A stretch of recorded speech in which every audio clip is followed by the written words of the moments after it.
Eh bien, bonjour à tous. Je m'appelle Andrea Zotinka.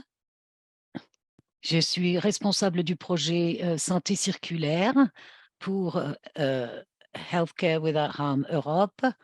Donc, je vais animer cette séance. Alors, nous avons de l'interprétation pour cette séance. Donc, si vous souhaitez écouter l'interprétation, appuyez sur le bouton, le petit monde, le petit monde pour choisir le langage dont vous avez besoin. Donc, la langue dont vous avez besoin. Nous avons interprétation en français, espagnol, néerlandais et grec. J'avais oublié. Donc, avant de commencer, je voudrais vous faire savoir que ce webinaire fait partie de 2 séances. Donc, il y aura une autre séance la semaine prochaine, durant laquelle nous allons nous concentrer sur les produits chimiques toxiques et leur effet sur la santé. C'est quelque chose qui s'adresse plus aux professionnels de la santé qui travaillent avec les enfants, les bébés et les femmes enceintes. Donc, inscrivez-vous si vous avez le temps ou la possibilité. C'est le 7 décembre et cela commencera à 16 heures CET. Alors, pour les infirmiers et infirmières qui se joignent à nous aujourd'hui, nous avons un système d'accréditation, de formation continue. Si vous avez besoin de crédit pour ce webinaire, eh bien, contactez-nous et vous pouvez obtenir un crédit de 1,5 pour ces webinaires. Alors, je voudrais également vous parler de nous. Alors, si vous ne nous connaissez pas, eh bien, nous sommes donc Healthcare Without Harm Europe, la santé sans mal ou la santé sûre en Europe. Nous travaillons avec le secteur de la santé pour qu'il soit plus durable. Nous avons des réseaux d'action et je vous invite à aller les voir, les consulter si vous le souhaitez. Et si vous voulez vous abonner à quelconque de ces réseaux, c'est gratuit. Nous avons donc Global Green and Healthy Hospitals qui s'adresse aux organisations, mais nous avons également des réseaux d'action pour les individus tels que les infirmiers et infirmières, le corps infirmier. Donc, n'hésitez pas à vous inscrire. Notre, alors notre réseau hôpitaux sains et verts comprend quelques 146 membres dans 25 pays dans la région européenne, hein. C'est simplement l'Europe. Nous avons également des membres qui viennent de toutes les parties du monde. Donc il s'agit là, d'un réseau assez conséquent. Nous allons maintenant, bien, aller dans le vif du sujet, le sujet dont nous allons parler aujourd'hui. Alors pourquoi est-ce que c'est important de travailler sur les plastiques et sur, les déchets en général dans, les systèmes de soins de santé?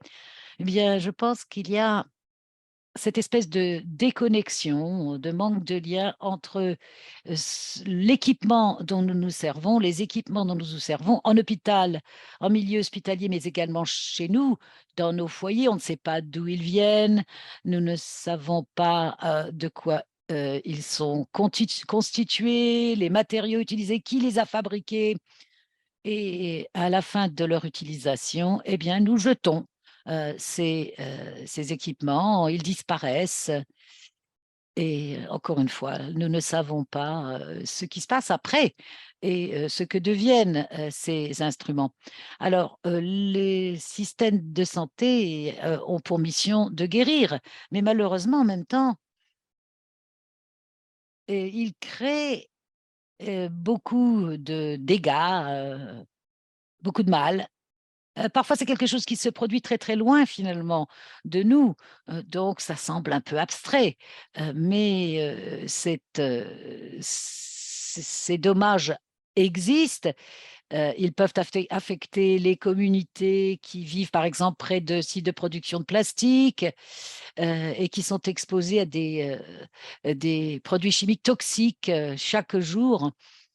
Ou des personnes qui vivent près de sites d'incinération, par exemple, qui doivent respirer cet air pollué à tout moment. Donc, ces produits qui sont utilisés dans les systèmes de santé, eh bien, ont un impact, un vrai impact. Mais parfois, c'est quelque chose qui est bien plus près de nous, lorsqu'on pense aux produits chimiques toxiques utilisés dans le plastique, par exemple, et auxquels sont exposés également les patients. Et nous allons en parler, un petit peu plus la semaine prochaine.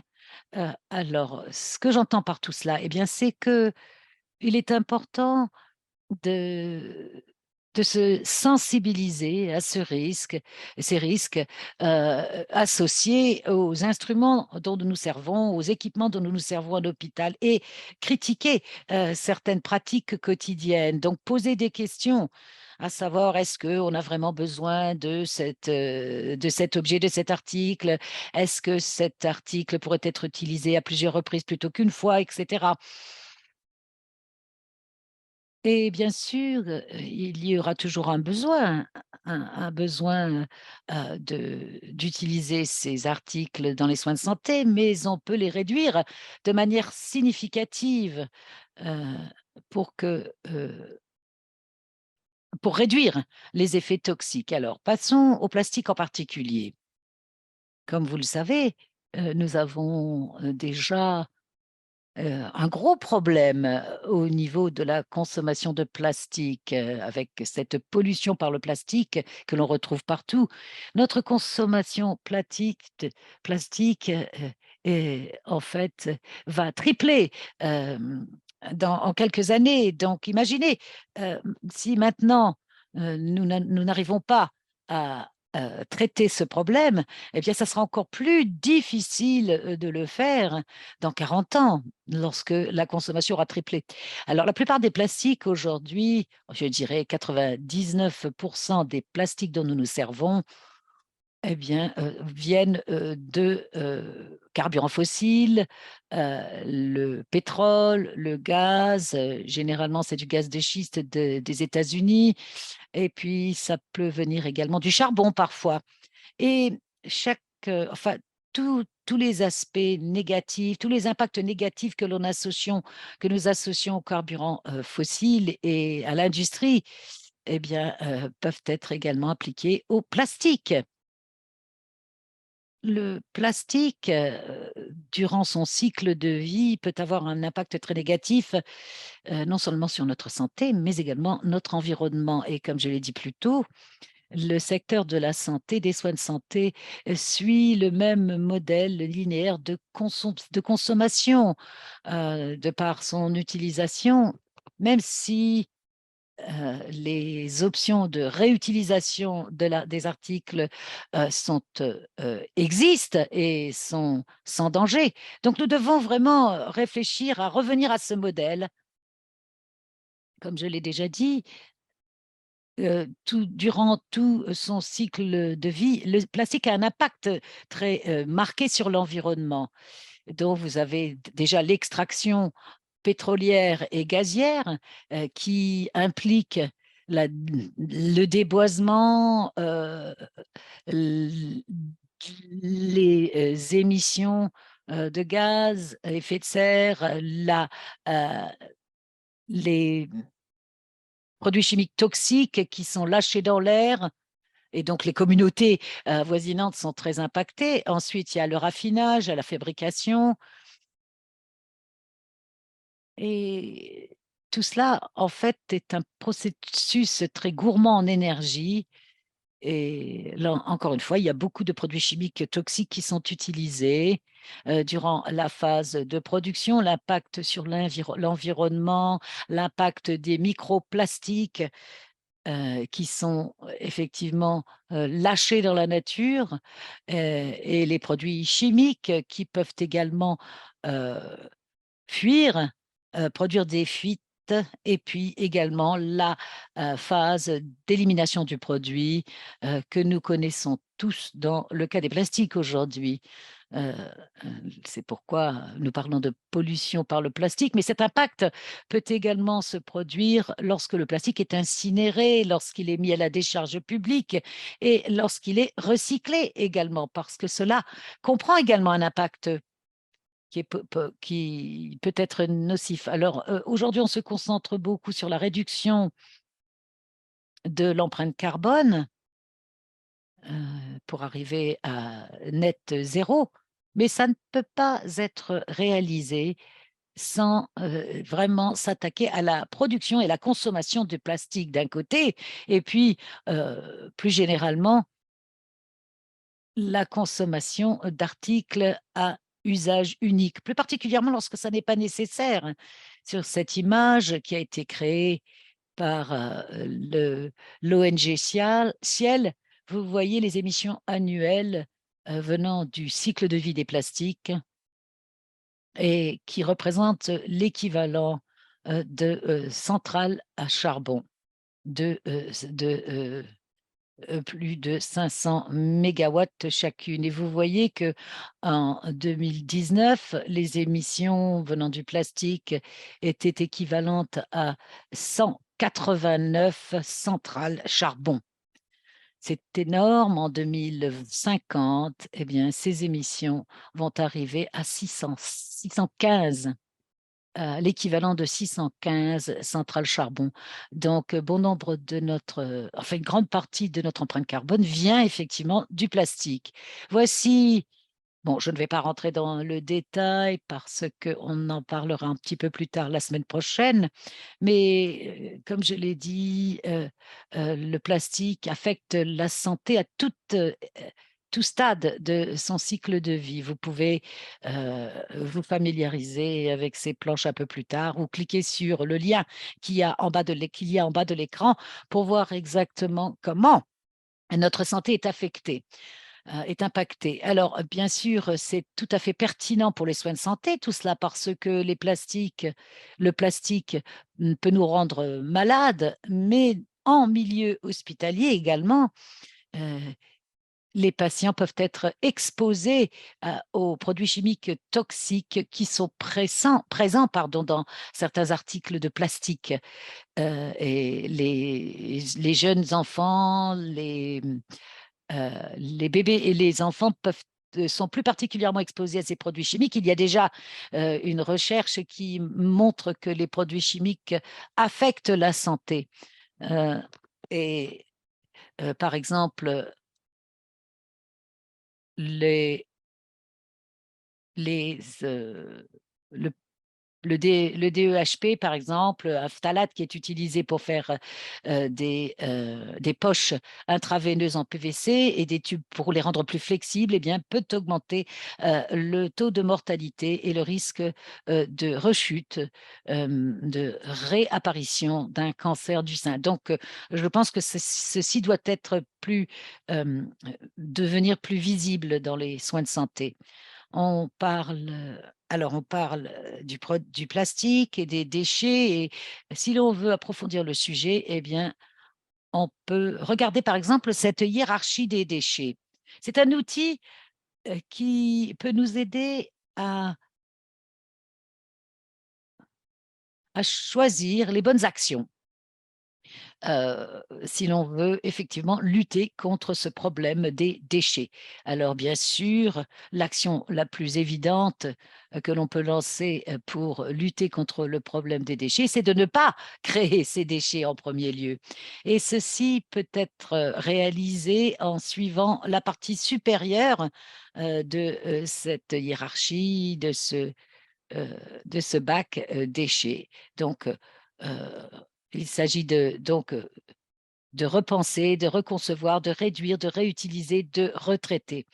Alors, nous essayons de concentrer nos efforts sur cette partie de la pyramide inversée parce que nous voyons que c'est là où il y a le plus grand potentiel de réduire l'impact. Et en bas, au bas de cette pyramide, c'est là où le produit est déjà devenu un déchet et son impact a augmenté. Et donc, là, je vois que enfin, je sais que le recyclage, ça n'est pas la réduction des déchets parce qu'en fait, ces produits se retrouvent dans, les poubelles de recyclage, mais ça reste quand même, des déchets. J'en parlerai, un petit peu plus, un peu plus tard. Je vous parlerai,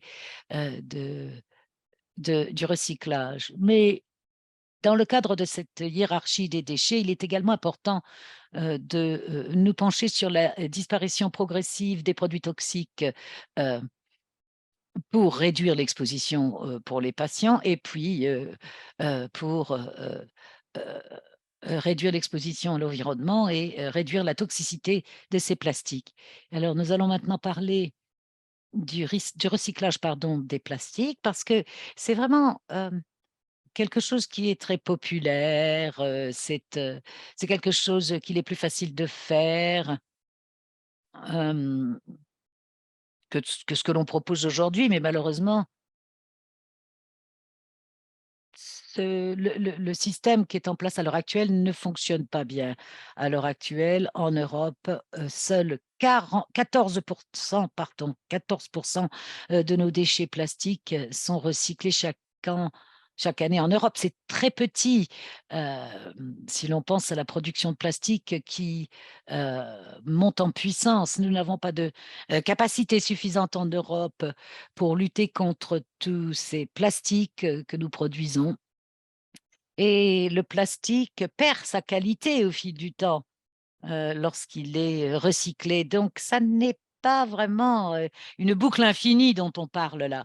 Heu le mieux qu'on puisse faire, bien, c'est faire une ou 2 boucles, 2 plusieurs boucles, mais après, de toute façon, le plastique se retrouve, sous forme de déchet et reste un déchet. Alors, un autre élément important dont il faut parler, c'est le problème des expéditions de déchets. Ici, en Europe, nous envoyons beaucoup, de nos déchets en Europe, à l'extérieur de l'Europe.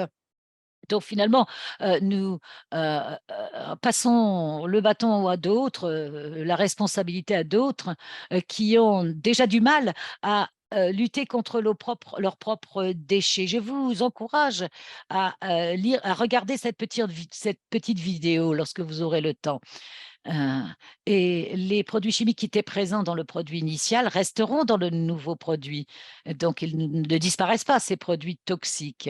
Le plastique comprend beaucoup de produits chimiques toxiques, donc il n'est pas compatible avec, le recyclage dans le cadre de cette économie, circulaire qui doit être libre, de, toxicité. Voici quelques articles qui, font état de ce problème d'expédition, des déchets, ailleurs. Alors si vous avez voici quelques questions pour vous aider.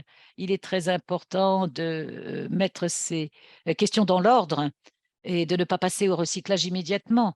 Mais il y a quelques exemples, de cette hiérarchie, des déchets. Et si vous voulez quelques exemples, eh bien, cliquez, sur, ce lien. Heu, nous avons beaucoup plus de ressources, sur ce site. Et maintenant, eh bien, nous allons écouter nos intervenants d'aujourd'hui. Tout d'abord, le professeur Mahmoud Bouta, qui est professeur, de soins de santé durables à l'école médicale de Sussex et de Brighton, consultant honoraire, et leader, clinique vert pour, les hôpitaux universitaires du Sussex. Nicola Wilson, est une éducatrice à l'hôpital de Great Ormond Street. Elle travaille avec, les infirmières, anesthésistes et les infirmiers anesthésistes, donc vous pouvez, lui poser des questions. Enfin, vous avez déjà utilisé le chat, donc pas de souci pour poser des questions et puis la foire aux questions. Donc je vais maintenant donner la parole à Mahmoud.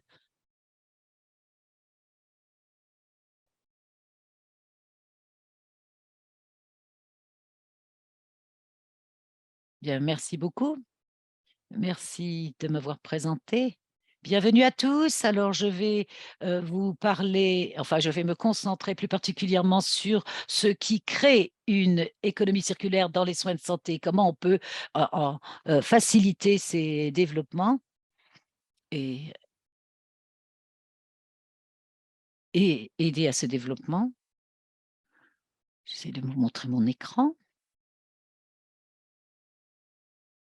Alors, j'espère que vous voyez ma planche. Très bien, merci. Alors, mon intérêt en matière de recherche, c'est la manière dont on crée une économie circulaire pour les produits de soins de santé. Cela inclut les plastiques, mais c'est plus que les plastiques. Mais aujourd'hui, je vais me concentrer sur certains des produits plastiques dont nous nous servons dans les soins de santé, dans le monde hospitalier. Alors, je ne sais pas si vous le savez, mais vous connaissez l'empreinte carbone de Healthcare, soulignée par NHS England. C'est un camembert très connu indiquant d'où vient cette empreinte carbone au Royaume-Uni. C'est assez semblable à beaucoup d'autres pays, mais je vais me concentrer sur les équipements médicaux qui représentent 10% de cette empreinte carbone complète tout entière. Alors, je vais me servir de la salle d'opération où nous avons déjà fait beaucoup de travail pour ce qui est de la réduction de l'empreinte carbone. Heu il y a beaucoup de recherches qui ont été faites, mais cela, finalement témoigne, des déchets que nous produisons dans le cadre de cette économie linéaire. Nous savons que dans le bloc opératoire, eh bien, on utilise le plus d'équipements. Cela génère, entre 21 et 30 des déchets totaux en hôpital et 3 à 6 fois, d et une consommation énergétique 3 à 6 fois plus élevée. Une opération typique représente entre 150 et 170 kilos de CO2. C'est l'équivalent finalement de prendre sa voiture et de conduire de Londres à Édimbourg dans une voiture consommatrice de pétrole. Alors, les points chauds pour ce qui est de notre révision systématique incluent l'utilisation énergétique, les gaz d'anesthésie dont je ne vais pas beaucoup parler, mais surtout les équipements de consommation. Alors, voici quelques données qui ne sont pas encore publiées, mais qui le seront. Regardez les produits qui sont utilisés dans le cadre des opérations et leur empreinte carbone. Plusieurs centaines de produits pour des opérations les plus fréquentes au Royaume-Uni. Et nous sommes rendus compte que dans cette partie verte, cette partie rouge du camembert, c'est les équipements à usage unique qui contribuent énormément à cette empreinte carbone. C'est pourquoi nous devons nous concentrer sur cette culture de l'usage unique des équipements. Vous avez globalement 68% du carbone des produits utilisés est dû à l'utilisation unique de produits. Et c'est la même chose pour, même si l'on adopte des approches différentes, voici des données aux États-Unis où ils ont comparé différentes approches comme l'hystérectomie ou alors une approche ouverte pour l'hystérectomie abdominale. Vous voyez l'empreinte carbone pour une opération unique, mais si vous passez à des procédures plus complexes, par exemple une hystérectomie par laparoscopie ou robotique, eh bien regardez, l'empreinte carbone augmente, mais la différence est grandement due à l'augmentation de l'utilisation unique d'équipements. Pourquoi se servir de ces équipements pour ces opérations? Pourquoi ne pas se pencher sur et finalement, on se concentre sur des opérations modernisées, plus avancées, et pourtant, l'utilisation plastique augmente. Alors, voici quelques données pour l'Inde par rapport à une opération de la cataracte sur les yeux. Au Royaume-Uni, vous voyez que l'empreinte carbone est semblable à ce que l'on va trouver pour une opération typique, euh, donc quelques 182 kilos de CO2, alors que en Inde, c'est 6 kilos. Pourquoi? Parce qu'ils ont des systèmes très efficaces en matière d'opération, mais ils se servent également, ils réutilisent la plupart de ces équipements. Et si l'on parle d'infection, eh ben, les taux d'infection après les opérations, ils sont plus faibles que ceux qui sont signalés au Royaume-Uni, même avec l'utilisation effectivement à plusieurs reprises du même équipement. Alors, qu'est-ce qui est à l'origine de tout cela? Il faut comprendre il faut comprendre la dynamique du marché sous-jacente dans tout cela, qui est différente d'autres éléments. Par exemple, si j'achetais un téléphone portable, Eh bien, je serai l'acheteur, le consommateur et l'utilisateur de ce produit, mais au Royaume-Uni, nous avons cette espèce de déconnexion. Le consommateur, c'est le patient, l'utilisateur, c'est généralement le prestataire de santé et le payant, c'est le système de santé. Donc, l'acheteur, l'utilisateur, le consommateur, c'est complètement différent et cela peut mener finalement à une espèce de dissipation finalement de la responsabilité. Là, vous avez le fournisseur. Vous voyez que très souvent, l'interaction entre l'utilisateur et le consommateur, eh bien, ce qui nous préoccupe, c'est d'avoir effectivement des soins de santé optimaux et la sécurité et assurer la santé du patient. Et c'est pourquoi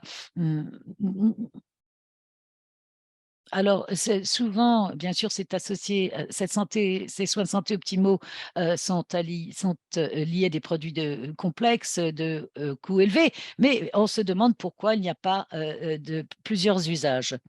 Euh, et généralement, lorsqu'on vend un haut volume de l'autre côté de cette personne, eh bien, vous voyez que la complexité est toujours là, mais le coût est moins élevé. Donc, mais il y a différents vecteurs finalement de l'industrie qui sont responsables de tout ça. Donc, au niveau des produits de haut coût, ils sont généralement complexes, avec des composants multiples, avec beaucoup de carbone incorporé, et le recyclage est difficile ou impossible parce qu'il s'agit de plusieurs composants qui risquent d'être contaminés et comme on l'a déjà dit, le recyclage, ça n'est pas une grande priorité. Euh, donc, il ne faut pas non plus concentrer sur nos efforts de recyclage, parce que ça fait partie de la solution, mais ça n'est pas ce qui va entraîner le plus grand changement. Alors, lorsqu'il y a restriction ou limitation du nombre d'utilisations, est-ce que c'est dû à des restrictions réglementaires sur la réutilisation à cause des risques d'infection, ou est-ce qu'il s'agit de facteurs économiques ou des contrats sur court terme, etc. Donc, il faut prendre tout cela en compte. Alors, l'on se rend compte au niveau des produits à faible coût, eh bien, c'est que nous avons là l'économie du marché libre. Et là, ça veut dire qu'on se concentre pratiquement uniquement sur le prix. Ici, par exemple, vous avez des pansements qui viennent d'une usine au Mexique. Et on se rend compte que les pansements sont tous les mêmes. Ils sortent de la ligne de production, ils se retrouvent dans 6 boîtes différentes. La boîte à droite est une marque américaine qui n'existe plus d'ailleurs, mais enfin qui était bien connue. Et celle de gauche, en fait, c'est une marque locale mexicaine dont vous n'avez jamais entendu parler, à moins de vivre au Mexique. Mais pourtant, c'est exactement le même produit. Donc, il y a beaucoup d'argent affecté au marketing pour vendre ce produit. On l'a vu également durant la pandémie, hein, où bon nombre d'utilisations de gants. Durant la pandémie, nous savons que effectivement, pour la production de gants durant la Covid, on s'est adressé à différents fournisseurs, etc. Alors, c'est le marché. Alors, très souvent, on va sous-traiter la production, on n'a pas forcément de transparence, on n'a pas forcément d'idées des droits des travailleurs. Voici des masques qui ont été fabriqués durant la pandémie, vendus au Royaume-Uni et aux États-Unis, plastiques. Et nous on s'est rendu compte ces masques sont produits avec des produits qui viennent de la province de Xinjiang. Vous connaissez le génocide de la population ouïghour, appuyé par l'État chinois. Encore une fois, certaines des blouses viennent encore une fois de plastique, utilisation unique, utilisée grâce à du travail forcé coréen ici, encore une fois en Chine. Donc, entre 70 et 100% des salaires de ces Nord-Coréens sont donnés à l'État coréen. Pendant la pandémie, pour le matériel de protection, nous avons aussi vu l'utilisation de beaucoup de gants plastiques à usage unique produits en Malaisie, généralement par des immigrants. Maintenant, pour vous montrer la réalité de cette situation, voici une usine de Top Glove, le plus grand fabricant de gants. Il y a 30 enceintes, ils travaillent dans ce genre d'enceinte, ça a l'air bien au début, mais quand vous allez plus en profondeur, vous voyez que tous les travailleurs sont des immigrants, généralement du Népal et du Bangladesh, parfois de l'Indonésie ou d'autres pays encore. Et ils ont payé beaucoup de frais de recrutement pour venir travailler ici. Et eux pensent que tout va être magnifique, mais la réalité dure, c'est que souvent, ils sont très mal payés et ils travaillent souvent de longues heures et les tarifs sont... Et c'est un tarif réduit car ils enlèvent de l'argent pour payer pour leur nourriture et leur logement. Ce n'est pas ce que vous souhaitez voir. Voici un autre fabricant, Brightway, encore une fois, qui fournit des gants partout dans le monde. Surtout, enfin certainement au Royaume-Uni, c'est, je pense, le pire des logements que j'ai jamais vu. Il y a des mauvais logements partout dans le secteur. Ces travailleurs vivaient dans des conteneurs de transportement en Malaisie et toute leur existence se limitait à ces conteneurs de transportement et l'usine. Leurs passeports ont été confisqués, donc ne peuvent plus se déplacer en Malaisie. Et pendant des années, et leur existence en fabriquant les gants que nous utilisons dans le secteur de santé. Nous avons fait un sondage et nous avons vu que 43% des travailleurs prennent un prêt pour payer leurs frais de recrutement. Ce n'est pas facile pour payer ces frais, d'ailleurs illicites, de recrutement. Et certains d'eux pensent que c'est une opportunité d'or. Et après, la moitié ne pouvaient plus quitter leur emploi à cause de ces tarifs qu'ils ont payés. Et nous avons vu qu'ils travaillaient typiquement 12 heures par jour et 1 sur 10 n'avait pas eu de jour de congé en plus de 3 mois et 1 sur 3 avait seulement reçu une journée de congé. C'est un travail difficile et ce n'est pas habituel de voir des problèmes de santé mentale. Et c'est un problème que l'on voit souvent, tous ces producteurs en Malaisie, par exemple, ont ce problème avec le travail forcé, les travailleurs migrants et ces tarifs de recrutement. Après, certaines entreprises ont amélioré leurs pratiques, surtout déjà parce que les États-Unis ont arrêté de travailler avec ces entreprises car à cause de ce comportement illégal. Donc, à cause de ça, chez certaines entreprises comme Club, les situations sont nettement meilleures. La situation est nettement meilleure. Nous pensons que c'est un problème que nous voyons qui est fortement propagé. C'est très difficile de savoir d'où viennent les produits. Nous avons des données de la Norvège et de Cambridge, des hôpitaux au Royaume-Uni. Nous avons essayé de voir d'où venaient ces produits. Dans beaucoup de cas, nous n'avions aucune idée d'où venaient les produits car ces informations n'étaient pas disponibles. Mais nous avons vu que presque la moitié de nos produits viennent de pays où il y a des grands abus des droits de l'homme. Alors, est-ce que la solution, c'est de réutiliser? Et si oui, pourquoi? On a probablement dit que l'économie linéaire ne sert pas notre planète. Ce n'est guère surprenant, mais quantifions ces informations. Nous avons donc analysé des données en regardant des ciseaux à utilisation unique et nous avons trouvé que l'empreinte de ceux qui sont réutilisables est à moins de 10% de l'utilisation de ceux qui sont à utilisation unique en pensant à la stérilisation, le transport et tout cela. Même en pensant à tout cela, c'est quand même beaucoup mieux de réutiliser un produit que d'en utiliser un nouveau. Après, il y a une revue systémique et dans 22 études, ils ont trouvé que ils sont arrivés à la même conclusion. Réutiliser, c'est mieux pour la planète et souvent fait des économies. Alors pourquoi sommes-nous passés à l'usage unique? Je pense qu'il s'agit de là où l'on utilise l'équipement. Peut-être qu'il y a un risque d'infection perçu ou incertain, donc une préoccupation. Mais il s'agit souvent d'une perception plutôt que d'une réalité. Aussi, c'est utile. C'est beaucoup plus utile d'utiliser un produit une fois et puis de le jeter plutôt que de penser à le laver, le stériliser, de le retraiter et de le ramener dans le système. Nous avons donc besoin d'une infrastructure pour permettre ce changement. Ensuite, il y a des défis dans le système. Par exemple, en Europe, il y a des défis dans les règlements qui indiquent quand est-ce qu'un produit peut être réutilisable. Parfois, ça peut être perçu comme un défi. Après, il se peut qu'il y ait des structures financières qui soutiennent l'économie linéaire. Nos modèles d'achat sont soutenus par des achats et le volume. Donc, il s'agit d'acheter, acheter, acheter, acheter en une année pour arriver à réaliser les objectifs. Tout ceci promouvoit une économie linéaire qui promouvoit la consommation et non pas l'investissement dans le long terme, et un bon dialogue avec nos fabricants sur cet investissement. Nous avons aussi vu qu'il y a un manque de lignes directrices sur les risques d'infection. Donc, des organisations ont leur propre politique sur les risques d'infection qui promouvoient encore une fois cette culture de jeter un produit après une utilisation. C'est le manque de feuilles de route qui promouvoit cette culture. Et pensons aux gants. Les gants, dans la plupart des établissements de santé, utilisent le plus de plastique à utilisation unique. Et au Royaume-Uni, dans la NHS, même avant la pandémie, nous utilisions plus de 1,7 milliard de gants par an chaque année. Donc, si on mettait tous ces gants en une ligne, on arriverait presque à la Lune. C'est énorme comme utilisation de plastique et c'est dans un pays seulement. Et nous savons, d'après des données dans le Royaume-Uni, que la plupart des gants sont mal utilisés au Royaume-Uni. 2 tiers des gants n'ont pas besoin d'être utilisés.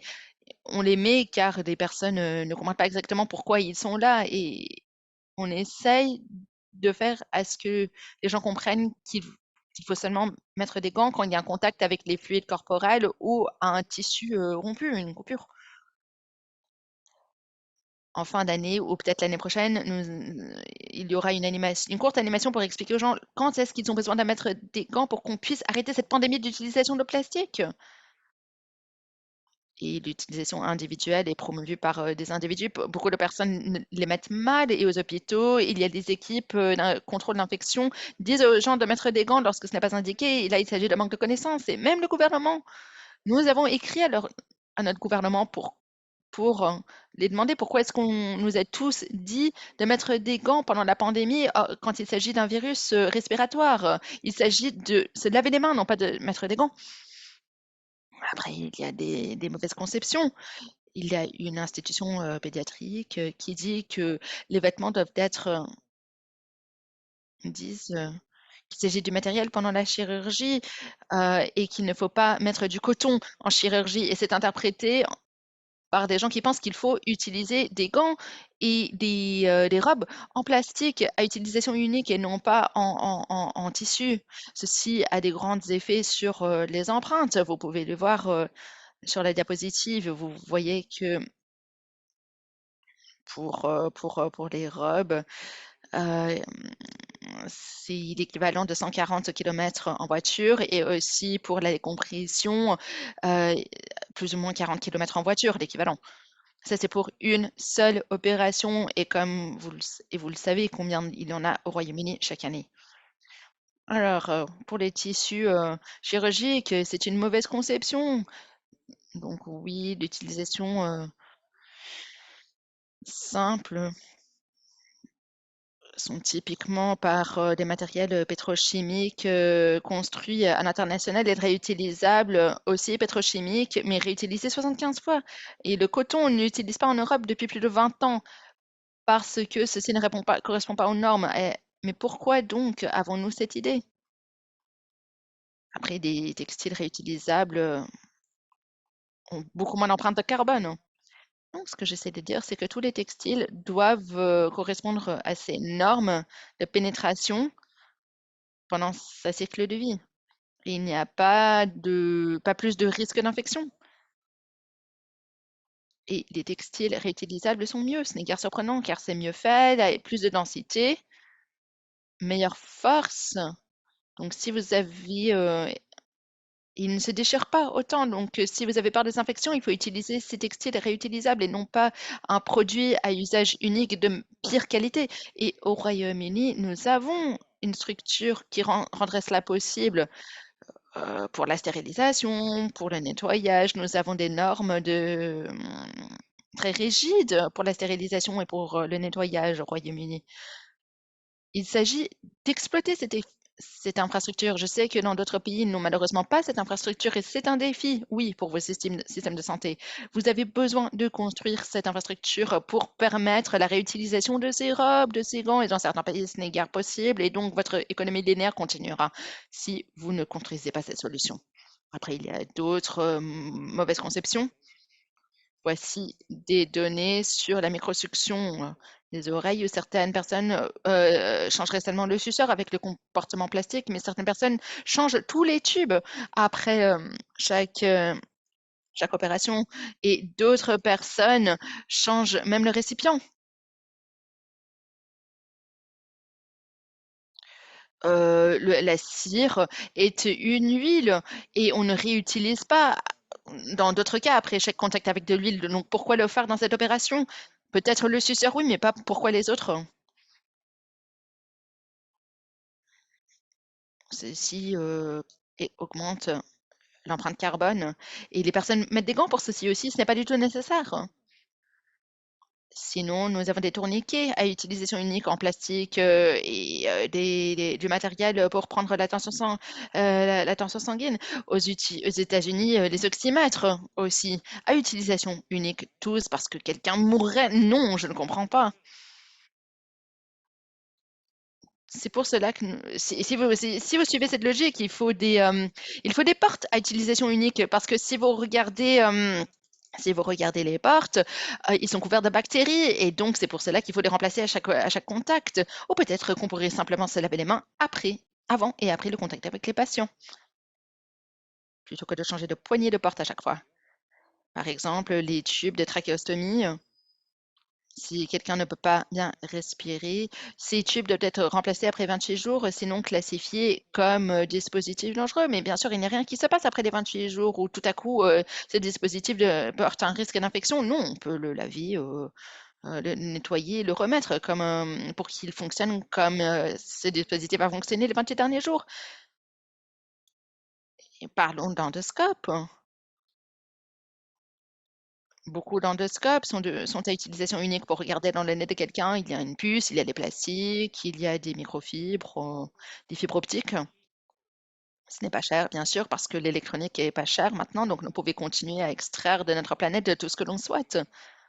Il y a une étude qui suggère qu'il faudrait éliminer le risque sérieux de transmission. Ça, c'était fondé par l'industrie et le département de santé dit qu'il n'y a pas de risque de transmission grave pour les endoscopes.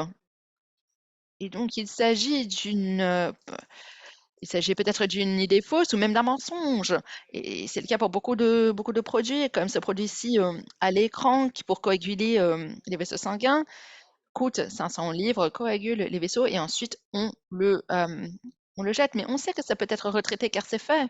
On change l'embout, comme on voit, on l'ouvre le corps à l'intérieur, il y a une puce. La puce, on peut la sortir parce que la puce est programmée pour être utilisée seulement pendant quelques heures et ensuite on ne peut plus jamais la réutiliser. D'accord, c'est planifié. On a planifié dans la fabrication qu'on jette le produit hors le produit en soi ne peut seulement être stérilisé quelques fois. C'est en plastique. Il faudrait que ce soit fait en métal pour que ça puisse être beaucoup plus durable. Je termine maintenant, mais voici quelques comparaisons. C'est quelque chose que je déteste dans beaucoup de pays à haut revenu. Nous avons de l'eau potable qui est une très bonne eau potable. Or, il y a de plus en plus d'eau en bouteille. L'emballage en produits pétrochimiques, il y a transport, l'eau potable est gratuite. Mais les gens ont l'impression que l'eau en bouteille est plus saine. Non, pas du tout. Ceci peut contenir beaucoup de produits chimiques que l'on n'aime pas, y compris l'arsène. L'arsenic, par exemple, cette eau de Fidji qui vient de Fidji, où les montagnes sont couvertes d'arsenic, et les taux d'arsenic sont beaucoup plus que ce qu'on trouve dans l'eau potable des robinets. Et ensuite, il y a des problèmes, des produits chimiques comme le DEHP, qu'on ne trouve pas du tout dans l'eau du robinet. Mais c'est une eau que l'on peut vendre. Et au Royaume-Uni, où nous avons une eau du robinet très très potable, malheureusement, on dépense 1,5 milliard dans l'industrie sur l'eau en bouteille. Alors, l'avenir, nous n'avons pas besoin de connaître l'empreinte carbone avant d'agir pour tout. Nous avons besoin d'une économie circulaire.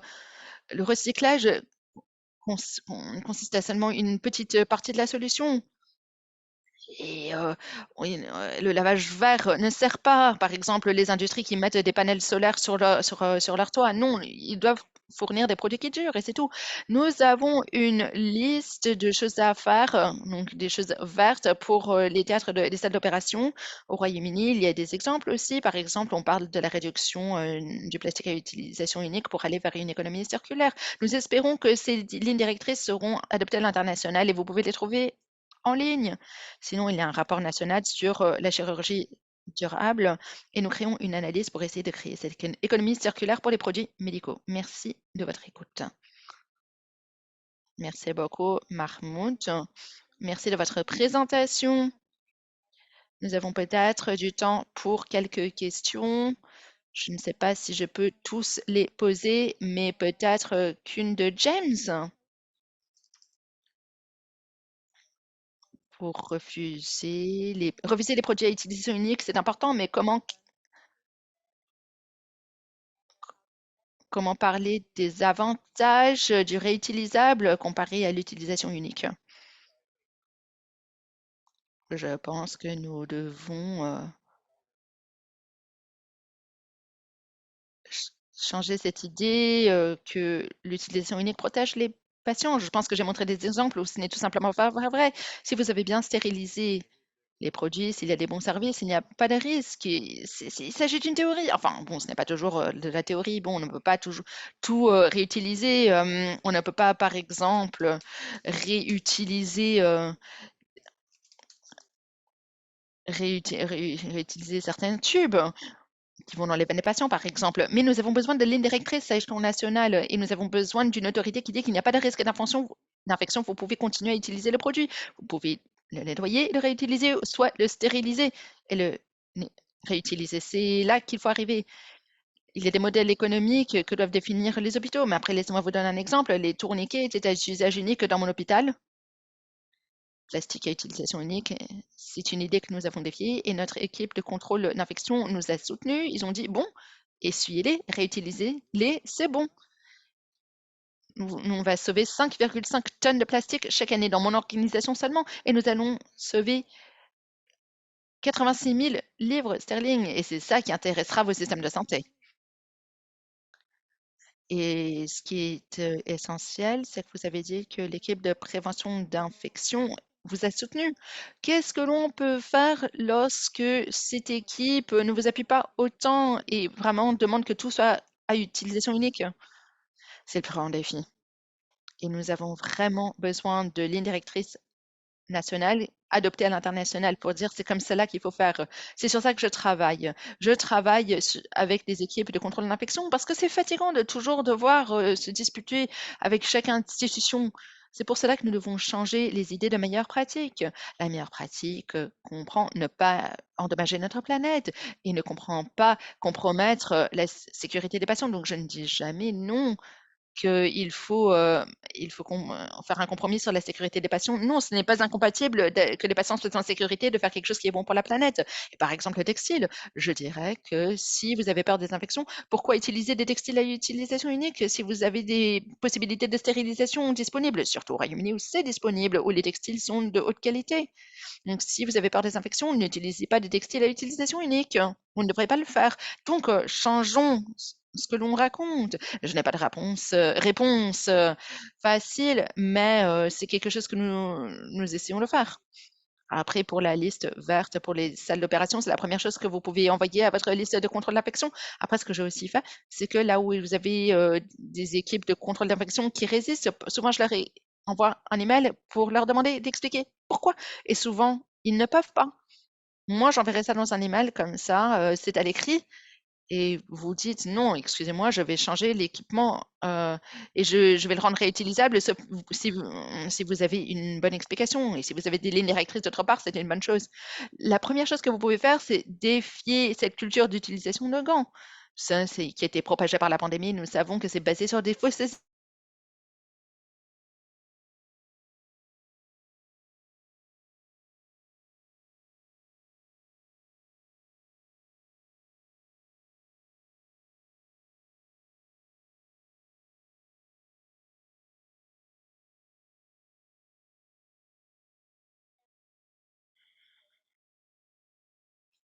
et sinon,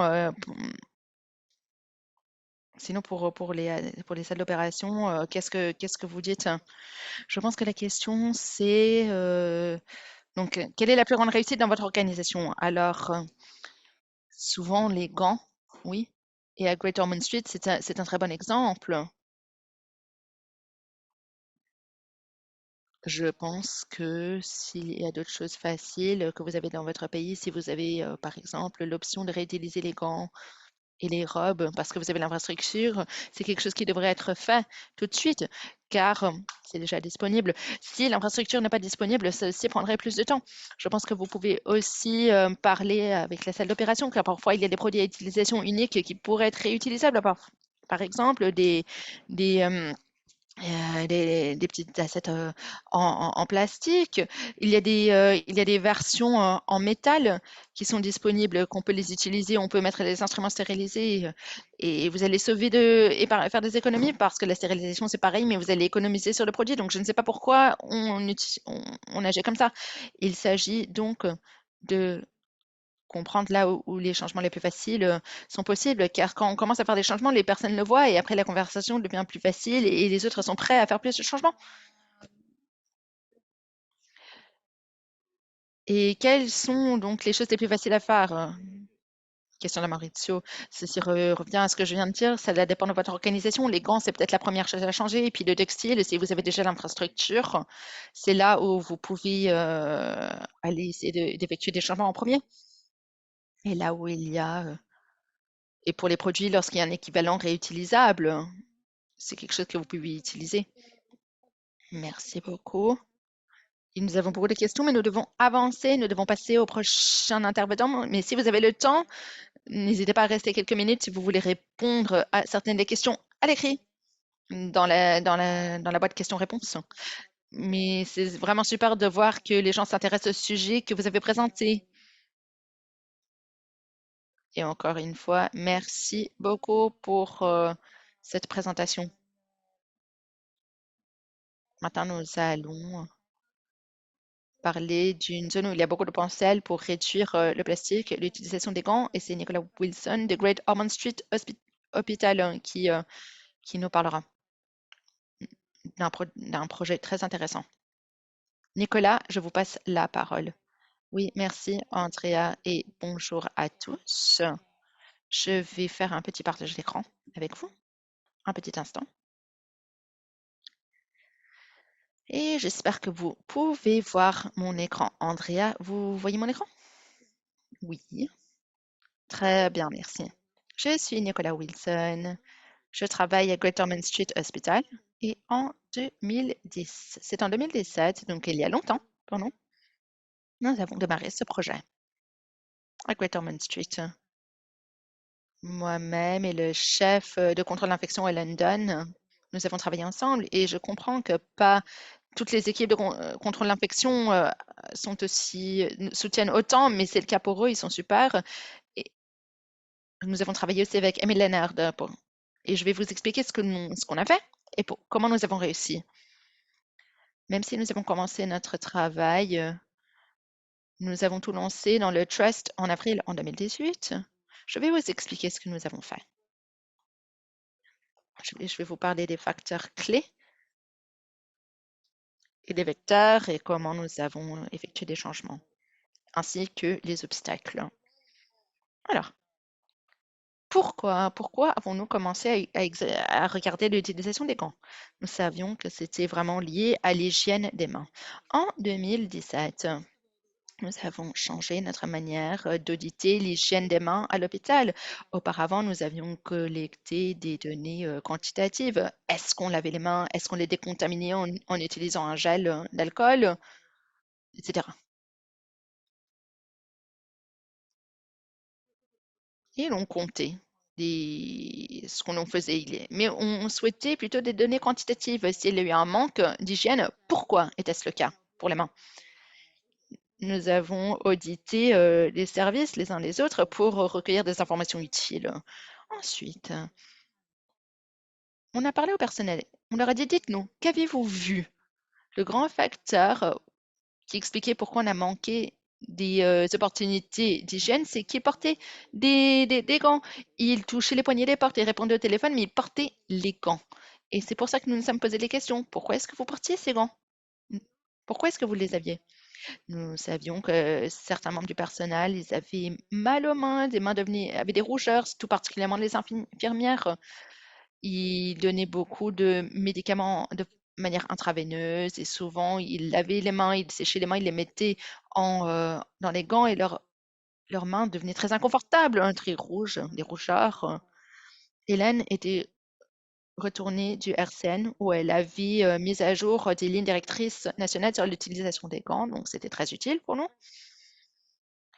Et nous avons fait une étude de normalisation des compétences pour les éducateurs dans le trust pour nous poser la question, est-ce que nous enseignons les informations les plus mises à jour de façon homogène dans le trust? Et c'est là qu'Hélène nous a défiés. E- Elle a posé la question, pourquoi est-ce que vous utilisez les gants de cette manière? C'est la première fois qu'on s'était même posé la question sur l'utilisation des gants parce qu'avec l'infection, le contrôle de l'infection, on a toujours pensé que cette équipe souhaitait qu'on utilise des gants. Donc c'est là où nous nous sommes éloignés de cette idée. Et la recherche a vraiment reflété ce que l'on commençait à penser. Maintenant, nous savons que si l'on porte des gants pour protéger le patient, ça ne devrait pas être des gants non stériles, mais des gants stériles si vous souhaitez protéger vos patients. Car en fait, des gants non stériles peuvent être contaminés avec beaucoup de bactéries différentes. Nous les voyons souvent, ces boîtes de gants sur les murs, ils sont là, poussiéreux, et on se pose la question. Quand est-ce que je devrais mettre des gants non stériles et quand est-ce que je ne devrais pas? Et l'on dit que c'est quand on est en contact avec une peau non intacte ou une membrane muqueuse.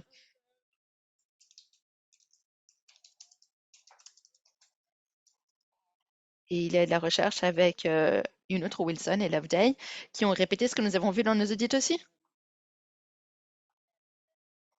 L'utilisation des gants non stériles était associée avec une contamination transversale et la transmission euh, de la transmission d'infections acquises à l'hôpital. Parce que c'est très lié à l'hygiène des mains. Après, ils ont fait de la recherche ici en bas, chez des adultes. J'aimerais bien voir une étude comme ça chez des enfants. Mais il y a cette idée que si un travailleur de santé porte des gants, en fait, les patients se sentent mal à l'aise. Donc, c'est une chose qu'il ne faut pas oublier. Nous avons donc posé la question à notre personnel et nous avons formé nos formateurs en février et mars, et puis nous les avons demandé en mars-avril d'aller former les autres dans le trust. Et nous avons demandé trois grands changements. Premièrement, faire une évaluation des risques pour quand on utilise des tabliers et des gants. Il ne faut pas automatiquement les mettre. Ce que nous avons souhaité, ce que l'on souhaitait, c'était de responsabiliser le personnel pour qu'ils sachent qu'on pense qu'eux sont pour leur dire, vous êtes intelligents, vous savez quand vous êtes en contact avec des muqueuses ou une peau non intacte. Et surtout pour ce qui est de la préparation intraveineuse et l'administration des médicaments, on leur dit n'utilisez pas nécessairement des gants. Oui, il y a des exceptions, on met des gants pour la chimiothérapie, par exemple, ou pour mettre une crème conçue à être absorbée en format cutané. Nous leur demandons de mettre des gants, oui, mais pas pour des antibiotiques routines et des choses de ce genre. Oui, d'accord, si vous vous renversez du médicament sur vos mains, allez vous laver les mains, d'accord, c'est un message clair. Et sur le coup, parce qu'on était 3 à faire ce grand changement, on avait un peu peur de ce que l'on demandait. On savait que la recherche y était, la logique y était aussi, mais nous étions peut-être un peu trop prudentes et nous ne souhaitions pas effectuer ce changement où il y avait des risques d'infection pour les patients. C'était donc un changement à une deuxième étape plus tard, mais maintenant, je suis heureuse de dire que ces changements dans la deuxième étape ont fonctionné et les hôpitaux adoptent ce changement. Alors, qu'est-ce que nous avons fait? Eh bien, nous avons été très, très clairs quant à nos objectifs et quant à l'autonomisation du corps infirmier pour effectuer ces changements. Alors, nous avons fait un sondage auprès des personnes qui allaient nous remettre en question le plus, ceux qui vont dire: «Oh non, mais ça ne marchera jamais». Alors, on leur a demandé de travailler ensemble et l'on s'est rendu compte finalement qu'ils voulaient que nous allions plus loin. Donc, lorsqu'on a parlé donc on a commencé à parler de cette situation, on a parlé des pansements, par exemple, et dont on peut changer. On a demandé au trust hem, d'accepter ces changements. Nous sommes passés par plusieurs comités. Nous avons mis à jour nos consignes, nos instructions.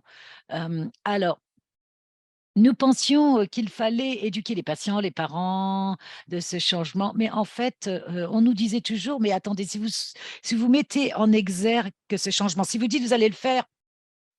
À partir de maintenant pour la prochaine tournée de travail, eh bien, on va vous dire: «Mais pourquoi ne l'avez-vous pas fait avant?»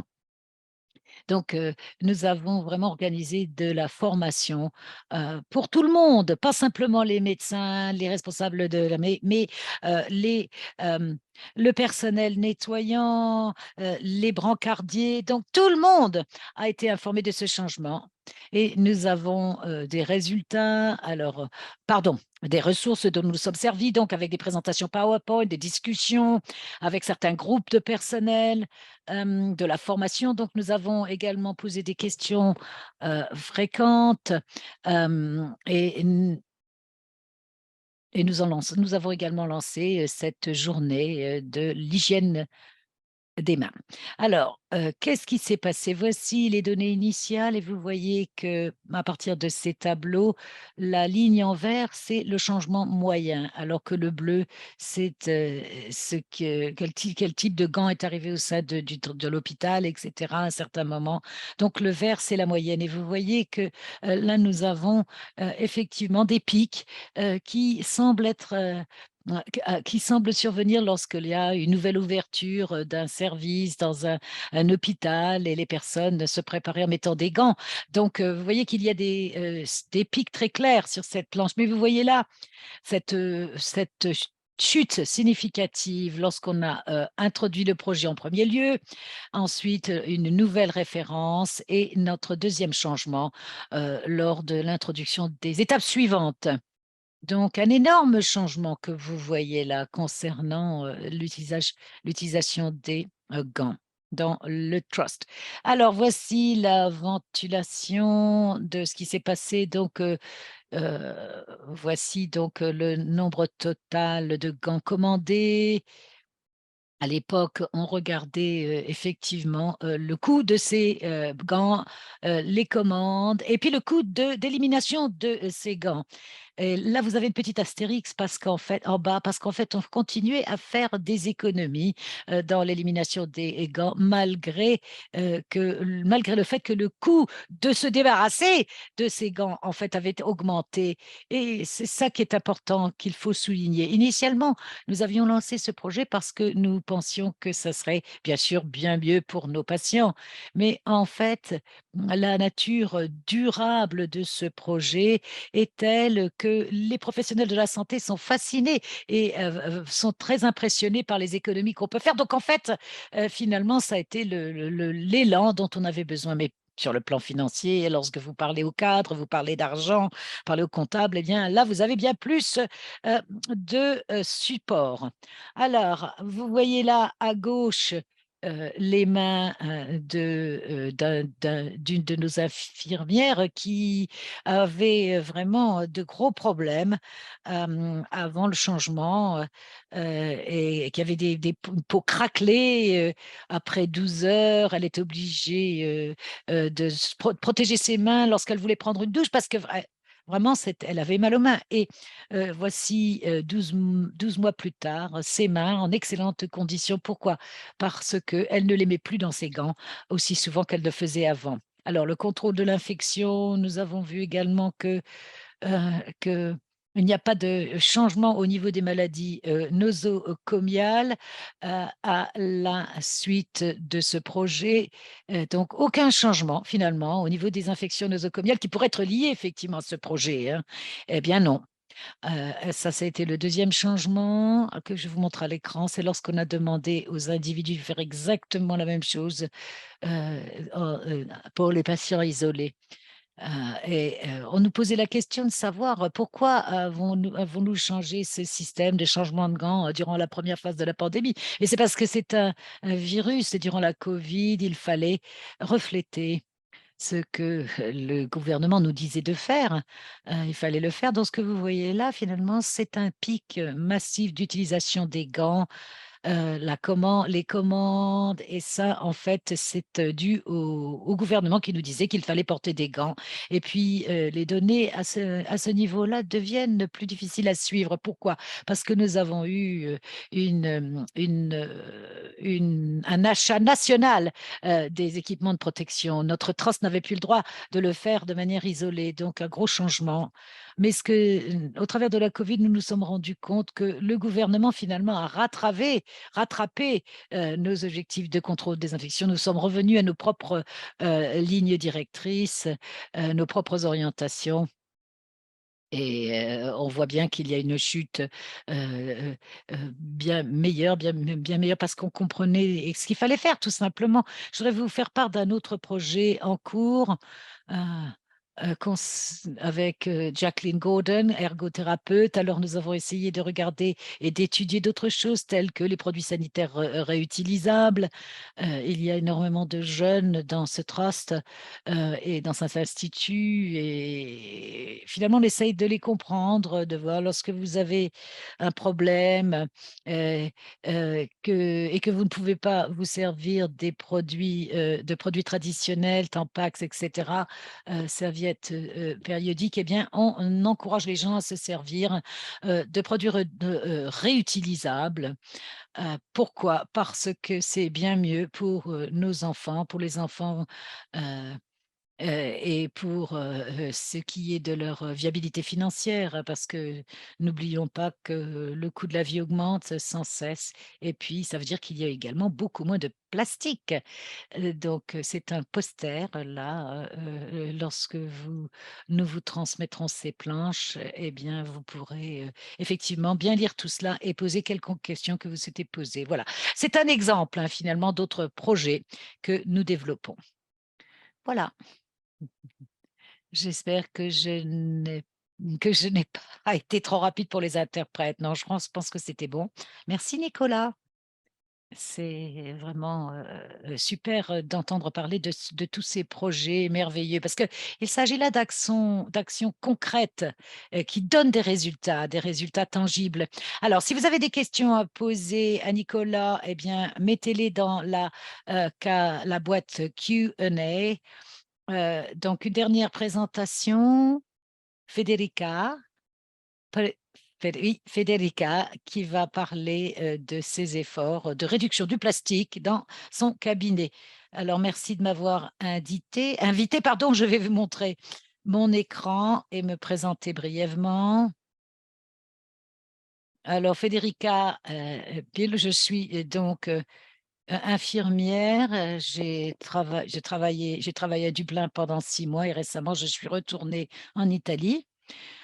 La raison pour laquelle j'ai travaillé sur le développement durable au cours des années passées, c'est non seulement parce que je suis une mère, mais je suis également une infirmière. Je suis maman, donc je m'inquiète de l'avenir de mes enfants et du monde dont ils vont hériter. Et puis, en tant qu'infirmière, je suis très inquiète des effets du changement climatique sur la santé humaine et son impact sur le travail que nous faisons en tant que responsables professionnels de la santé. Donc, je me suis jointe, j'ai adhéré au comité vert en tant que représentant et en 2 ans, nous avons pu réaliser des initiatives de développement durable et je vais vous les présenter aujourd'hui. Alors, euh, Mahmoud vous a déjà montré ce camembert, hein, l'impact sur l'environnement des soins de santé, plus particulièrement en bloc opératoire. Donc, je ne vais pas m'attarder là-dessus. Alors, le problème, c'est que, bien qu'il y ait une sensibilisation accrue à toutes ces données et l'impact que nous pouvons avoir dans le cadre de notre travail, il reste quand même, un énorme écart entre la théorie et la pratique. Si vous regardez votre propre département, votre service, vous vous rendez compte qu'il faut se battre au quotidien, entre effectivement, l'équilibre des genres, mais également des pénuries de personnel, des pénuries de ressources, et il semble très difficile de trouver, la capacité, l'envie, d'introduire quelque chose de nouveau, de se remettre en question soi-même, et de faire quelque chose de bien. Mais c'est possible, même, les tout petits pas comptent, et je vais vous présenter 2 des projets, que, nous avons lancés. Alors ce sont des projets, sont liés à des stratégies de réduction des déchets, et puis, ils sont à 100 reproductibles. Ça peut donner l'exemple aux infirmières. Les infirmières et infirmiers pourraient le faire, et reproduire ce travail. Comme Andrea l'a déjà dit, lorsqu'on parle de réduction, des déchets, généralement, on parle de recyclage. Mais malheureusement, nous savons que, le recyclage, c'est pas très efficace et c'est très difficile, de mettre sur pied une politique de recyclage parce qu'il y a la question du contrôle de l'infection. Ça prend du temps, ça prend beaucoup d'efforts. Et ça n'est pas si puissant. Donc il faut vraiment s'éloigner de ça et passer à d'autres projets. Et ce qu'il faut faire et ce qui est beaucoup plus efficace, eh bien, c'est tenter de prévenir, les déchets que vous produisez en premier lieu, comme l'a dit Andrea. Par exemple, dans mon service, dans l'équipe, anesthésie, nous nous rendions compte que nous nous servions, beaucoup de sets préfabriqués, pour toutes sortes d'interventions, hein, pour l'anesthésie de la moelle épinière, pour la préparation, à la chirurgie cardiaque, et on se servait de sets préfabriqués qui contenaient des matériaux non nécessaires. Une fois qu'on ouvre le paquet, on jette, des choses dont on ne se servira jamais, on jette ça immédiatement, et bien sûr, la fabrication, le transport, l'élimination de ce matériel non nécessaire a un effet, et cela entraîne des, émissions, inexcusables de CO2. C'est des coûts financiers pour les hôpitaux dont il pourrait se passer. Donc, on a essayé de changer 2 de ces ensembles, de ce 2 de ces kits, qui semblaient les plus, donner plus de déchets. Alors pour l'anesthésie, la colonne vertébrale, eh bien, et puis, les packs cardiaques, nous nous sommes penchés sur ces 2 projets. Le projet a été divisé en 4 phases.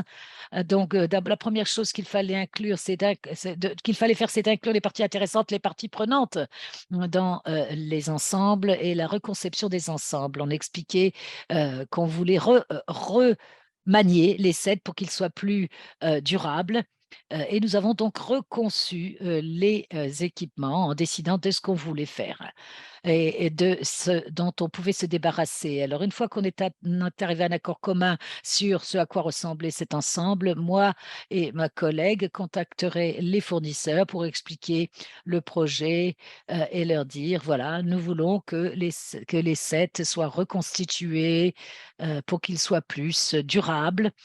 Et après cela, eh bien, nous avons organisé une séance d'éducation, une semaine d'éducation.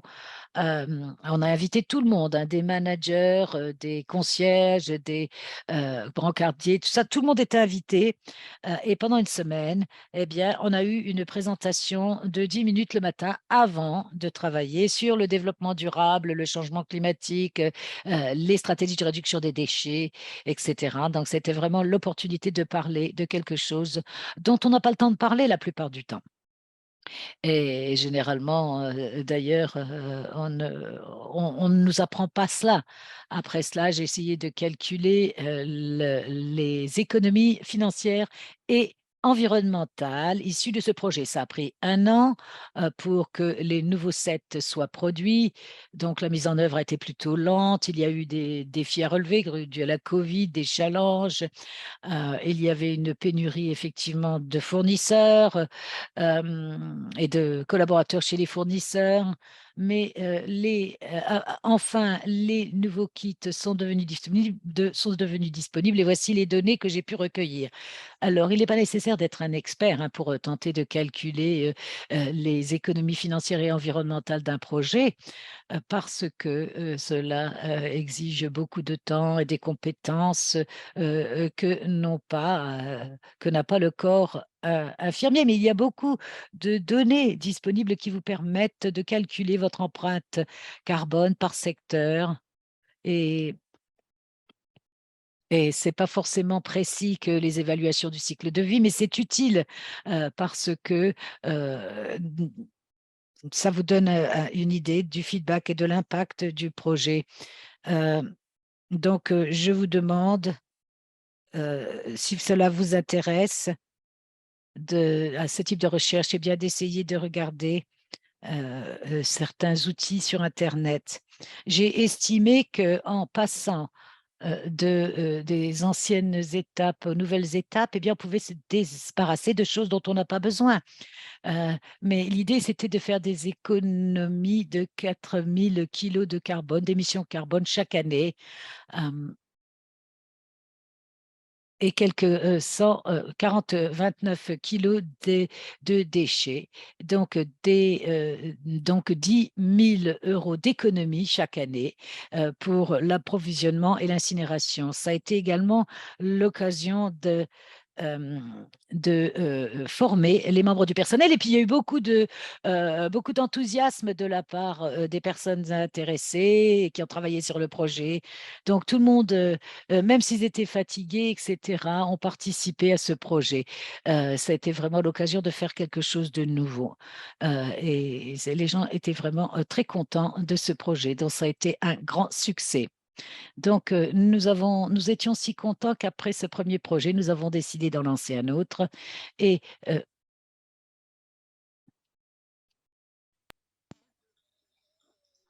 Comme l'a dit Andrea, ayant empêché certaines manières de production, la deuxième chose la plus importante que l'on peut faire, c'est d'essayer de passer de l'utilisation unique au réutilisable. Mahmoud l'a très bien présenté aussi dans les salles d'opération, comme partout dans le secteur. Nous utilisons ces modèles d'économie linéaire où nous achetons beaucoup de produits à utilisation unique. Ils arrivent chez nous, nous les stockons, nous les utilisons une fois et ensuite nous les jetons. Généralement, il y a de grandes raisons pour ceci. Premièrement, parce que l'on pense que c'est plus sûr pour contrôler l'infection. Et comme l'a dit Mahmoud, nous savons que ce n'est pas toujours le cas. C'est très embrouillé, il n'y a pas de conclusion claire et il n'y a pas assez de lignes directrices sur ce sujet. Et sinon, l'autre raison pour laquelle nous utilisons beaucoup de produits à utilisation unique, c'est bien sûr parce que ceci maximise les profits pour les fabricants, car eux vendent un plus grand volume de produits.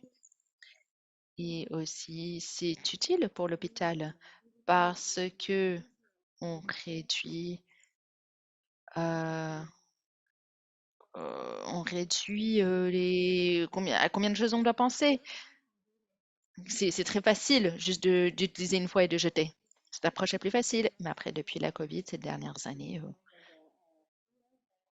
c'est devenu clair que ce modèle n'est guère durable, pas simplement pour le secteur de santé, mais pour n'importe quel secteur humain. Les prix augmentent et donc on ne peut plus acheter de cette façon, ce n'est pas durable. Et aussi, il y a des perturbations dans la consommation, dans la chaîne d'approvisionnement que nous vivons dans le quotidien. Il faut faire quelque chose et nous devons vraiment faire le plaidoyer pour une économie plus circulaire dans le service de santé, car ceci fournit quelque chose de plus durable, de plus tenace. C'est un modèle plus tenace. En Irlande, en 2021, ils ont dit que c'est possible de réutiliser certains produits, de les retraiter, ces produits médicaux à utilisation unique. Ceci a été mis en place en mai 2021. C'est donc possible de retraiter ces dispositifs médicaux en Irlande. C'est quelque chose que je regardais et j'essaie de trouver un produit que nous pourrions retraiter. qui pourraient être réutilisables au lieu d'être à utilisation unique. J'ai eu de la chance, j'ai été contactée directement par une entreprise sur le retraitement de ces produits. Et il y a une présentation que j'avais dans la conférence CliMed, m'ont contacté, nous avons bien discuté. Et je sais qu'il est là aujourd'hui, donc je souhaite le remercier de m'avoir contacté. Nous avons parlé ensemble, c'était vraiment bien. Et nous avons noté que dans notre service, en fait, nous utilisions un produit que leur entreprise retraitait. C'était il s'agissait de ciseaux à ultrasons, par exemple pour la chirurgie gynécologique ou colorectale. Nous avons donc pu introduire des mesures d'économie circulaire. Encore une fois, nous avons mis en place un projet. Le projet était divisé en 3 phases. La première chose que nous avons fait, c'était que nous avons eu une réunion. Il y avait une réunion entre moi, le représentant de l'entreprise, et ensuite nous avons invité le chef de chirurgie gynécologique, entre autres, le chef d'approvisionnement dans l'hôpital, et aussi le chef un agent de l'équipe du contrôle d'infection, mais après ils ont réalisé qu'ils n'avaient pas besoin d'être présents car il ne s'agissait pas d'une question de contrôle d'infection. Après les réunions, nous avons évalué les faits et l'hôpital a pu démarrer le projet. Ensuite, une fois que tout le monde était d'accord, nous avons commencé la deuxième partie, plus en pratique. Nous avons établi une nouvelle voie circulaire et nous avons formé le personnel dans la chirurgie générale et gynécologique pour comment démarrer le projet. Donc, nous avons pu expliquer ceci dans le graphique. Et dans le passé, on aurait acheté un produit d'une entreprise, on l'aurait stocké, on l'aurait utilisé une fois et puis on l'aurait jeté. Mais avec ce nouveau projet, nous avons changé tout cela pour que ce soit une économie circulaire. Nous avions toujours les mêmes produits de la même entreprise, mais au lieu de les jeter, nous recueillons ces produits dans des poubelles fournies par l'entreprise de fabrication et de temps en temps, ils recueillent tous ces produits utilisés, ils les retraitent, sont marqués par leur propre entreprise, leur marque. Ce sont les produits CE, donc complètement bien tracés, étiquetés, tout est garanti par cette marque CE. Et tous les produits qu'ils réutilisent sont vérifiés pour être en conformité, pour être sûrs, aussi bons que les nouveaux. Et ensuite, ils revendent ces produits aux hôpitaux. L'hôpital peut donc soit racheter le produit en payant la moitié du prix plutôt qu'en achetant un nouveau, soit l'hôpital peut décider juste tout simplement de vendre les produits utilisés et ces produits sont revendus à d'autres hôpitaux. C'est ce que nous avons décidé de faire. Les chefs ont déjà décidé juste de recueillir les ciseaux que l'on utilisait pour les donner à l'entreprise et ensuite l'entreprise de retraitement les vend aux hôpitaux.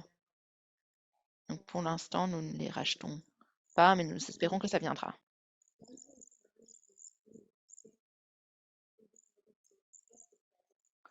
Ensuite, nous avons décidé d'évaluer le produit pendant 3 mois pour voir ce qu'il en était. Nous avons recueilli un retour et nous avons vu si nous souhaitions avancer ou pas. Et après quelques mois, en fait, nous avions eu des très bons résultats, un très bon retour. Donc, dans quelques mois, nous avons pu recueillir 24 de ces ciseaux électroniques. Et pour chaque produit, l'hôpital a été payé 8 € pour les recueillir au lieu de les jeter. Et l'hôpital aussi épargnait de l'argent en ne pas simplement jetant ces produits pour incinération ou pour mettre dans une décharge ou des centres d'enfouissement. Nous avons épargné 21 kg d'émissions de carbone et 20 kg de déchets en retraitant ces 24 produits.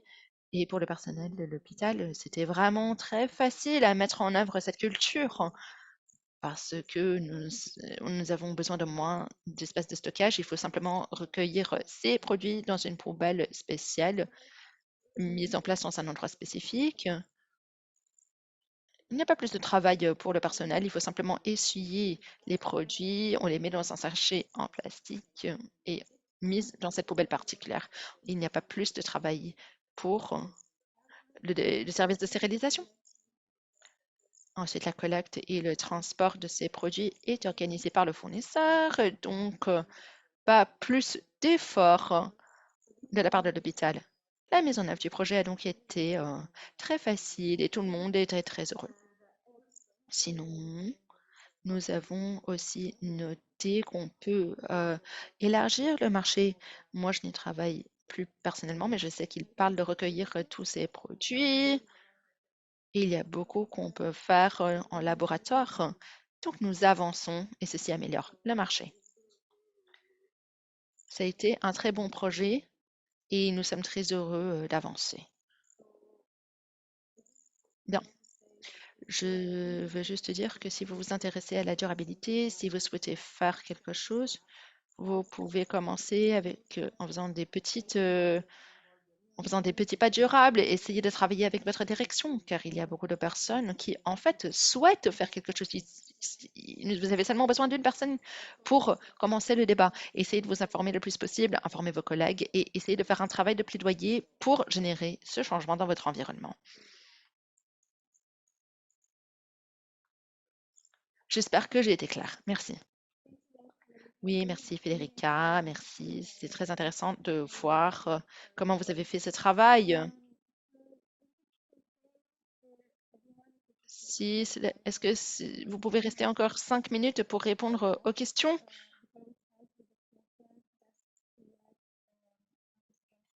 Juste comme ça, les participants savent que nous avons notre deuxième webinaire la semaine prochaine, le 7 décembre. Nous parlerons des plastiques et de la santé. Vous pouvez vous inscrire à ce webinaire si vous le souhaitez. Maintenant, passons à la séance questions-réponses. Je commencerai avec une question pour Nicolas. Donc, quel a été le plus grand défi, Nicolas, pour réduire l'utilisation des gants? Je pense que le plus grand défi pour nous, c'est quelque chose à laquelle on ne s'attendait pas.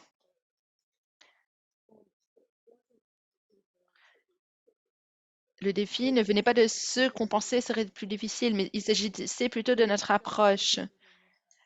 Dans le trust, il y avait quelques services qui ne souhaitaient pas changer ou qui étaient plus lents à changer, peut-être parce que leur éducateur ou leur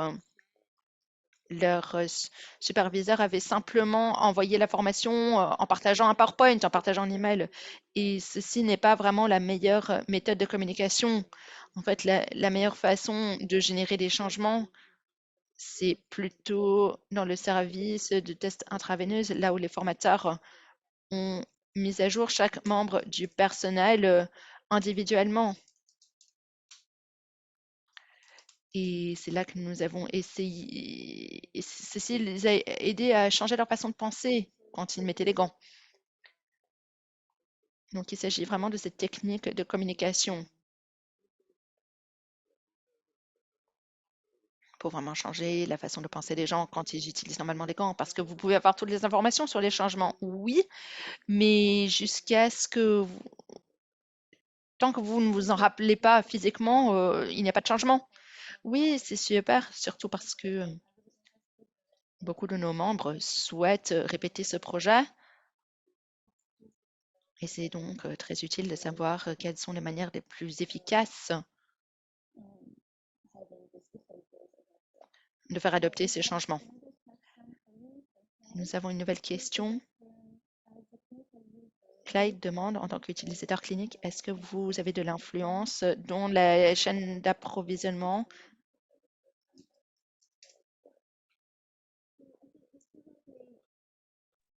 Eh bien, je pense qu'il y a quelques réponses qu'on pourrait apporter à cette question. La première, c'est que nous avions nous avions effectivement une capacité limitée à cause de la Covid d'avoir un effet sur les équipements de protection personnelle, puisque ça a été nationalisé ça a été plutôt national à l'époque de la Covid.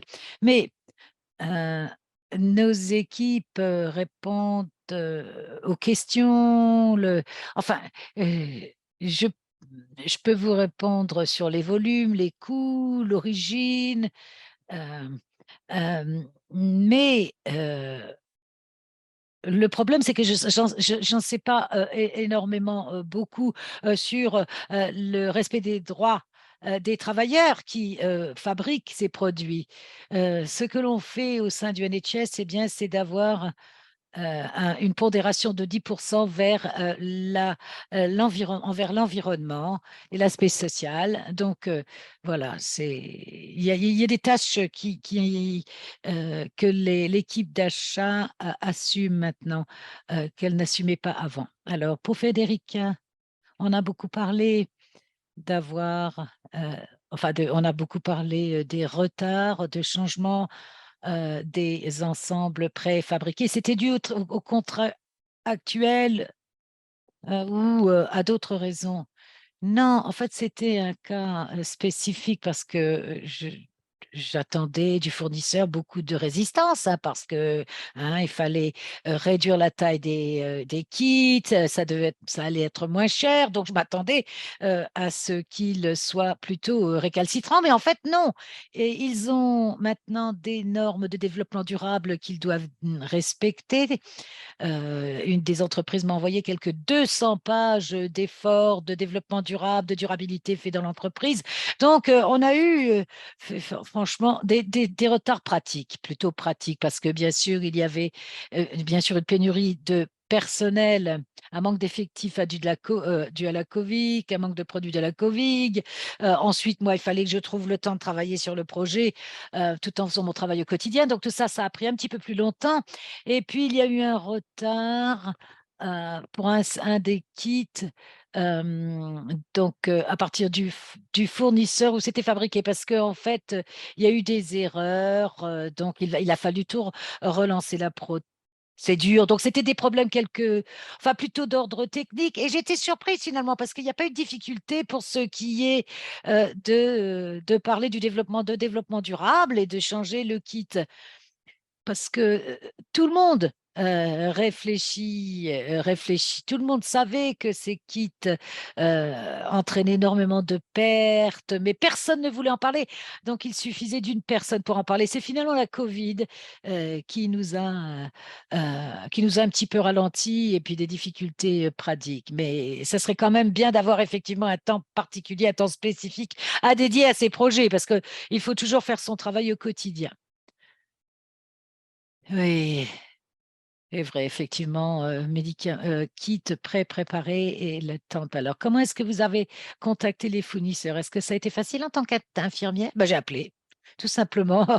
Je les ai appelés, j'ai envoyé un courriel, après avoir vérifié, bien sûr, que je pouvais le faire auprès de mon hiérarchique supérieur. J'ai expliqué la situation et on leur a demandé donc de reconstituer les kits en étant soucieux de l'environnement. Et on a continué à communiquer via courriel, tout était par écrit, très clair. Ça a été facile en fait. Et je m'attendais pas à ça non plus. En fait, ça a été la communication était facile. Très bien, bah, je suis contente. Je suis contente parce que cela risque d'inspirer ceux qui écoutent, hein. Ils vont appeler leurs fournisseurs.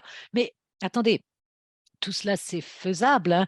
Comme le disait le docteur Goodnight, il n'y a pas d'impact sur la prise en charge du patient, les soins de qualité prodigués aux patients. Il n'y avait pas de problème de contrôle d'infection, de qualité, etc., dans le travail qu'on faisait. Donc, c'était vraiment un projet très simple et ça a été encourageant, hein.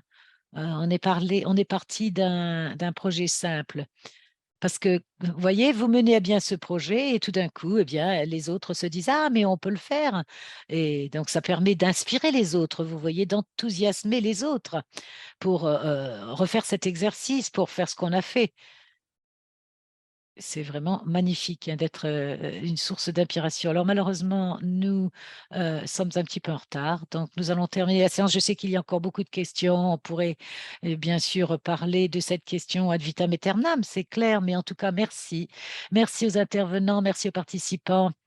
Hem Alors pour, les participants, eh bien, n'oubliez pas de remplir le sondage, formation, ça sera utile pour nous à l'avenir et puis n'oubliez pas de vous inscrire au webinaire de la semaine prochaine, du 7 décembre, si, le plastique vous intéresse et heu, l'utilisation du plastique. Voilà, merci.